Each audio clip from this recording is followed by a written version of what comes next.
Hello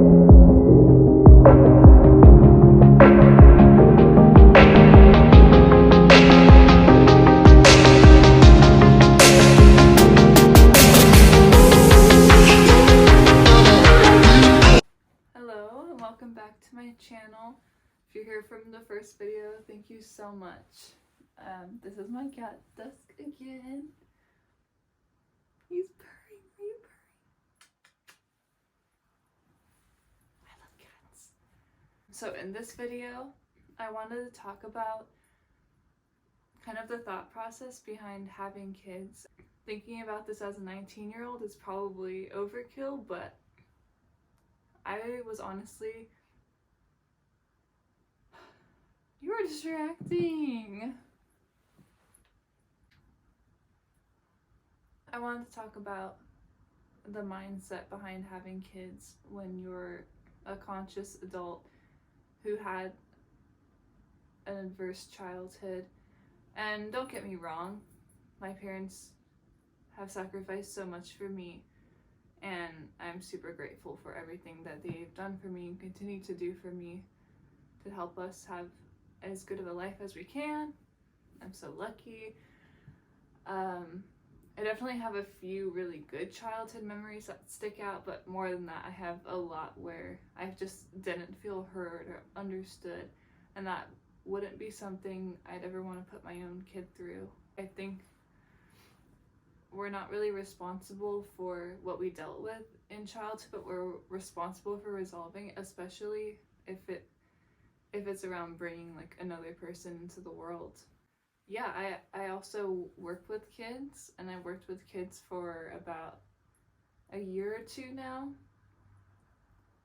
But when I got to my first job, I worked at a youth center for a while.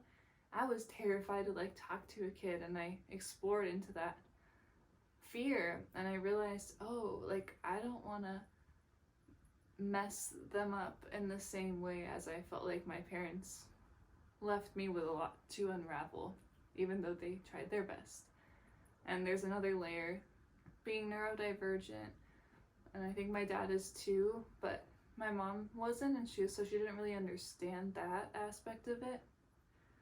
And yeah, it's all very complicated. Just being a kid on earth is complicated and confusing, and like it's already hard, but then when you don't have a parent who will like meet you where you're at and approach it with compassion and healthy discipline, then it gets even harder.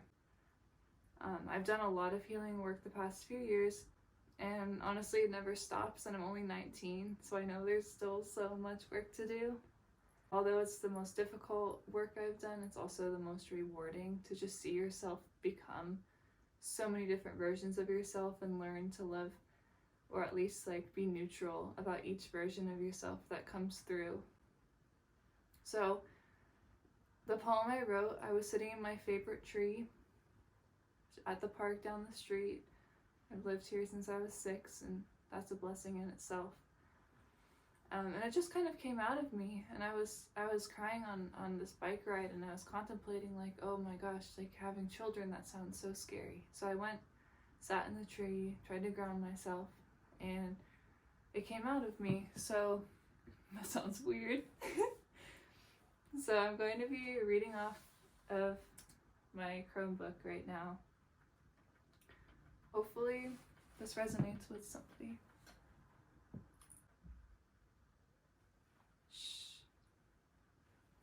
If you hear my cat in the background, he's just taking a bath with himself. Without further ado, let's read it.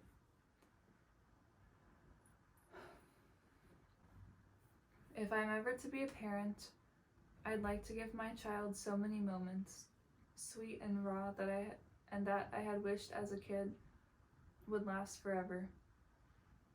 It's possible I had so many of those encounters with pure creation, yet could only really live them outside of my reality. A fairy cottage in my head as I built a home for the critters, smelling the dewy grass. It was idealism. I was a hopeless romantic. Still, I remember feeling content with who I was. All I knew was I had a big heart and a lot to say, with no idea how to say it. I was quiet in my mannerisms, but I loved to write. And I was sometimes so thin I'd slip through the cracks. Everyone in class pretended not to notice when I dissociated in the corner, immersed long after reading time was over.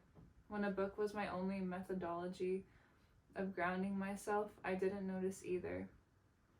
So when normal routine resumed, whatever that happened to be at the time, all of those seemingly blissful moments morphed into distant dreams. Everything was uncertain, and I was just a kid. Anyway, I hope to have whispered a pinky promise to my inner child by then, a vow that I love her beyond my dying breath. And she'll admit she always forgave me, because that's what best friends are meant to do, right? BFFs, best friends forever. I hope to recover every last drop of repressed shame from my blood, with intent that my children know they can take up space. I hope to ingrain the imaginings of true joy onto the backs of my knuckles. They'll always see it and never forget their ability to reach that type of feeling. She'll rest softly assured, knowing she can always grab my hand. In return, I never fight back, and I refuse to abandon her when dissonance inevitably visits the both of us. He'll know that he always has a shoulder to cry on, even if sometimes I can't bear to acknowledge that he is in any sort of pain to begin with. I will adorn my children in the gems that are newness and adventure. I will provide them with the healing tools I never had, lessons that would have allowed me to be present and to feel secure in my own chaos, as well as that of my environment. I hope they don't default to sadness too often, since when insecurities arise, they understand the existence of a sacred space, a home to retreat to for eventual release.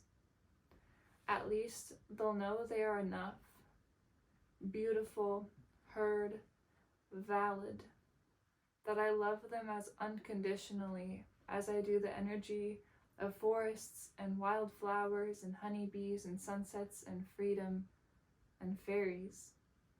Almost as if gratitude can be without guilt. Ordinary instances of beauty can occur without resentment or fear as a looming prerequisite, like how I am barely beginning to truly live in the present in my adult life. Half the time, living is prettier than ever, and is also still so mundane and gray at times, as if to discourage association with the current moment. I am surely doing the work, though. I can feel it. The goodness I used to see in myself and in the people around me, mirrored in who I'm becoming. Altruistic alchemy and my divine expression, occasionally. I know I am meant to arrive there in full. I'm doing it because I must give kids permission to live before it's too late. When their innocence inevitably fades, they'll see that one day they will make it back there. I hope that made sense. It kind of highlighted how I felt as a kid growing up and the realities I created, and honestly just not being in my body until I started dancing in high school. Since I was 17, I think that's when I really started this whole process of healing and examining why I am the way I am, because so much of who we are is from conditioning, and so much of who we are can come from how our parents were and how our parents raised us. And it's so important to just figure those things out. And it's so difficult, especially if you don't remember parts of your childhood, but identifying the dynamics is the first step. That felt really good to read. Until next time, please give your inner child a big hug for me as always, and I'll see you all later.